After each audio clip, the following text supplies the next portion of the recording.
میرا ویزا آ گیا تھا۔ جب اسے یہ بات پتہ چلی تو وہ بہت روئے جا رہی تھی اور بار بار مجھے یہی کہہ رہی تھی کہ پلیز مت جاؤ یار، میں نے ہمیشہ یہ دعا کی ہے کہ تم کبھی مجھ سے دور مت جاؤ یار، میں مر جاؤں گی، میرا یقین کرو کہ میں سچ میں مر جاؤں گی۔ پھر میں نے اسے سمجھایا کہ ارے یار، کچھ وقت کی تو بات ہے، میں واپس آ جاؤں گا اور ہم شادی کر لیں گے۔ وہ مسلسل روئے جا رہی تھی اور اس کی آنکھوں میں آنسو رکنے کا نام ہی نہیں لے رہے تھے۔ اور پھر اس نے مجھ سے ایک اور سوال کیا کہ تم مجھے وہاں جا کر بھول تو نہیں جاؤ گے؟ میں نے اس کے سر پہ ہاتھ رکھا اور اسے یہ قسم دی کہ میں زندگی کی آخری سانس تک تمہارا رہوں گا، میرا یہ وعدہ ہے تم سے۔ وہ مجھے چھوڑنے ایئرپورٹ تک ساتھ آئی تھی۔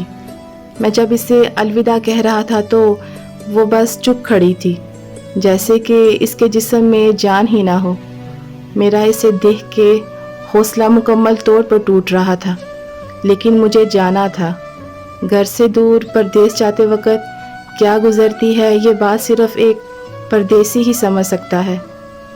میں جہاز تک پہنچتے پہنچتے مکمل طور پر ٹوٹ چکا تھا اور مجھے یہ محسوس ہو رہا تھا کہ جیسے سب کچھ پیچھے چھوٹ گیا ہو۔ اور جب اس نے اپنی پسند کی شادی کسی اور سے کر لی ہے تو اب اس کی وہ بات مجھے بڑی یاد آتی ہے کہ باہر جا کر مجھے بھول تو نہیں جاؤ گے، اور پھر وہ بات کہ دعا کرتی ہوں کہ اگر تم سے دور جاؤں تو مر جاؤں۔ تو اب میں یہ سوچتا ہوں کہ میں کسی اور سے شادی کر لوں، اور پھر اس کی دی ہوئی قسم یاد آ جاتی ہے کہ میں زندگی کی آخری سانس تک تمہارا رہوں گا۔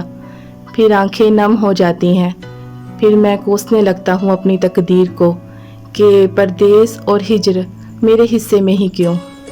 پردیس کی قید اور ہجر کی تنہائی مجھے ہر روز رلاتی ہے۔ میری قید تنہائی اب ہر روز مجھ سے یہ کہتی ہے کہ میں نے تمہاری جان لینی ہے، اور پھر ایک دن میں نے یہ بات مان لینی ہے۔